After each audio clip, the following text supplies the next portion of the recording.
കാണുന്ന ട്രെയിലർ വരെ ഫോർവേഡ് അടിച്ച് കാണാനുള്ള ഒരു ടെൻഡൻസി, ലോങ് വീഡിയോസ് ഒന്നും മുഴുവൻ ഇരുന്ന് കാണാനുള്ള ക്ഷമയില്ലായ്മ, സ്പീഡ് കൂട്ടി കാണൽ, ഫോർവേഡ് അടിച്ച് കണ്ട് പെട്ടെന്ന് പൂർത്തിയാക്കൽ, അങ്ങനെയെല്ലാം പെട്ടെന്ന് കണ്ടും കേട്ടും തീർക്കാനുള്ള ഒരു ത്വര നിങ്ങൾക്കുണ്ടോ? അത് പെട്ടെന്ന് ഡിസ്ട്രാക്റ്റഡ് ആവുക, ലോങ് ആയുള്ള സ്ലോ പേസിലുള്ള ഇത്തിരി കോംപ്ലക്സ് ആയ കോണ്ടന്റ്, ഡോക്യുമെന്ററി ടൈപ്പ് വീഡിയോസ്, സിനിമയൊക്കെ കാണുമ്പോൾ ഒരു റെസ്റ്റ്ലെസ്നെസ് ഫീൽ ചെയ്യൽ ഇപ്പൊ പലർക്കും തോന്നുന്ന ഒരു കാര്യമാണത്. ഒരുപക്ഷെ നിങ്ങളിൽ ചിലർക്കും ഇതേ കാര്യം അനുഭവപ്പെടുന്നുണ്ടാകാം. ഷോർട്സും റീൽസും കണ്ട് ജീവിച്ചവർക്കുള്ള ഒരു പ്രശ്നമാണ് എന്ന ധാരണയിൽ കുറച്ച് റിസർച്ച് ചെയ്ത് നോക്കിയപ്പോഴാണ് പുതിയൊരു വാക്ക് ശ്രദ്ധയിൽപ്പെട്ടത്. Brain rot എന്നാണത്.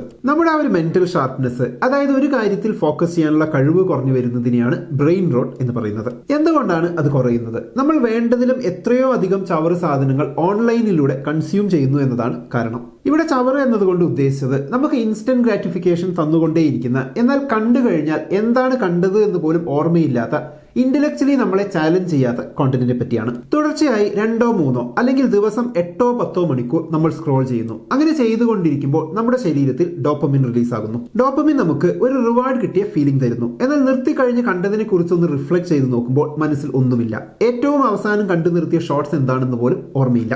തുടർച്ചയായി ഇത് നടന്നുകൊണ്ടിരിക്കുമ്പോൾ നമ്മുടെ ബ്രെയിനും ഇതിനോട് അഡാപ്റ്റ് ചെയ്യുന്നു. കോംപ്ലക്സ് ആയുള്ള ഐഡിയാസ്, തോട്ട്സ്, ഇതൊന്നും ഷാലോ ആയ ഒരു ബ്രെയിനിൽ നിന്നും പ്രതീക്ഷിക്കാൻ കഴിയില്ലല്ലോ. അങ്ങനെ നമ്മുടെ ചിന്തകളും ഷാലോ ആകുന്നു. കോംപ്ലക്സ് ആയതോ കുറച്ചധികം ടൈം കൊടുക്കേണ്ടതോ ആയ സംഗതികൾ കൺസ്യൂം ചെയ്യേണ്ടി വരുമ്പോൾ നമ്മൾ സ്കിപ്പ് ചെയ്യുന്നു, റെസ്റ്റ്ലെസ് ആകുന്നു, ഫോർവേഡ് അടിച്ചു വിടുന്നു, നമ്മുടെ പ്രൊഡക്ടിവിറ്റി കുറയുന്നു, ഫോക്കസ് ചെയ്യാൻ പറ്റുന്നില്ല, ആങ്ഷ്യസ് ആകുന്നു, നെഗറ്റീവ് അടിക്കുന്നു. ഇങ്ങനെയുള്ള ഒരു അവസ്ഥയ്ക്ക് മൊത്തത്തിൽ പറയുന്ന പേരാണ് ബ്രെയിൻ റോട്ട്. നമ്മൾ എന്തിനാണ് ഇങ്ങനെ സ്ക്രോൾ ചെയ്ത് പോകുന്നത് എന്ന് ചിന്തിച്ചിട്ടുണ്ടോ? സോഷ്യൽ മീഡിയയിൽ ഇങ്ങനെ സ്ക്രോൾ ചെയ്തുകൊണ്ടിരിക്കുന്നത് അത്ര നല്ല പരിപാടിയൊന്നുമല്ല എന്ന് നമുക്കറിയാം. എന്നാലും നമ്മൾ അതങ്ങ് ചെയ്തു പോവുകയാണ്. തുടങ്ങിയാൽ ഇങ്ങനെ തുടർന്നുകൊണ്ടേയിരിക്കും, നിർത്താൻ തോന്നില്ല.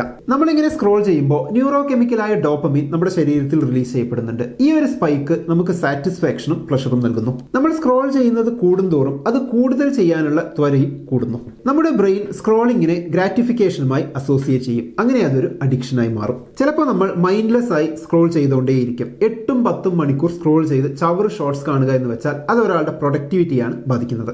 നമ്മൾ ശ്രദ്ധിച്ചിട്ടുണ്ടാവും, ഇപ്പോൾ ഒരു ഇത്തിരി ഫ്രീ ടൈം കിട്ടിയാൽ അപ്പോൾ നമ്മൾ മൊബൈൽ ഫോൺ കയ്യിലെടുക്കും, എന്നിട്ട് സ്ക്രോൾ ചെയ്യും. അതായത് ഒന്നും ചെയ്യാതെ ഇരിക്കുക എന്നത് പോലും ഇപ്പോൾ ആളുകൾക്ക് ഇമ്പോസിബിൾ ആയി മാറിക്കൊണ്ടിരിക്കുകയാണ്. ഫോൺ കയ്യിലില്ലാതെ, ഒന്നും സ്ക്രോൾ ചെയ്യാതെ, ഒന്നും കാണാതെ കുറച്ചു നേരം വെറുതെ ഇരിക്കുക എന്നത് ഒരു സിമ്പിൾ ടാസ്കായി നിങ്ങൾക്കിപ്പോൾ തോന്നുന്നുണ്ടാവും. എന്നാൽ അത് ചെയ്യാൻ ശ്രമിക്കുമ്പോൾ മനസ്സിലാകും അത് അത്ര സിമ്പിൾ അല്ലാന്ന്. ഇനി എങ്ങനെയൊക്കെയാണ് പുതിയ തലമുറയെ ബ്രെയിൻ റോട്ട് അഫക്ട് ചെയ്യുന്നത് എന്ന് നോക്കാം. കോൺസ്റ്റന്റ് ആയുള്ള ഓവർ സ്റ്റിമുലേഷൻ അറ്റൻഷൻ സ്പാൻ കുറച്ചേക്കാം. Planning, organisation, problem solving, decision making, ഈ ഏരിയകളിലൊക്കെ പ്രശ്നമുണ്ടായേക്കാം. കമ്പാരിസൺ ട്രാപ്പ്, അഥവാ എനിക്ക് എത്ര ലൈക്ക് കിട്ടി, അവൻ എത്ര ഷെയർ കിട്ടി എന്ന രീതിയിൽ ചിന്തിച്ച് കമ്പയർ ചെയ്ത് വിഷമത്തിലേക്ക് വീണു പോകുന്ന അവസ്ഥയുണ്ടാകാം. ഒപ്പം നെഗറ്റീവായി ഫീൽ ചെയ്യുന്നത്, സെൽഫ് പിറ്റി, സ്ട്രെസ്, ആങ്സൈറ്റി ഒക്കെ ഉണ്ടാകാം. ഇനി എങ്ങനെ ബ്രെയിൻ റോട്ട് പ്രിവെന്റ് ചെയ്യാം എന്നതാണ്. പ്രിവെന്റ് ചെയ്യാൻ ആദ്യം വേണ്ടത് ഈ ഒരു അവസ്ഥയെക്കുറിച്ച് അവെയർ ആവുക എന്നതാണ്. സ്ക്രീൻ എൻഗേജ്മെന്റ് കുറയ്ക്കുക എന്നതാണ് രണ്ടാമത്തെ വഴി. ഒരു ദിവസം എത്ര മണിക്കൂർ മൈൻഡ്ലെസ് ആയി നിങ്ങൾ ഓൺലൈനിൽ സ്പെൻഡ് ചെയ്യുന്നുണ്ട് എന്നത് ഒന്ന് ട്രാക്ക് ചെയ്ത് നോക്കുക. എത്രമാത്രം ചവർ ഒരു ദിവസം നമ്മൾ കൺസ്യൂം ചെയ്യുന്നുണ്ട് എന്നറിഞ്ഞാൽ നമ്മൾ തന്നെ ഷോക്കാകും. അടുത്തത്, നമ്മൾ കണ്ട കാര്യങ്ങളെ ഒന്ന് റിഫ്ലക്ട് ചെയ്യാൻ നോക്കുക.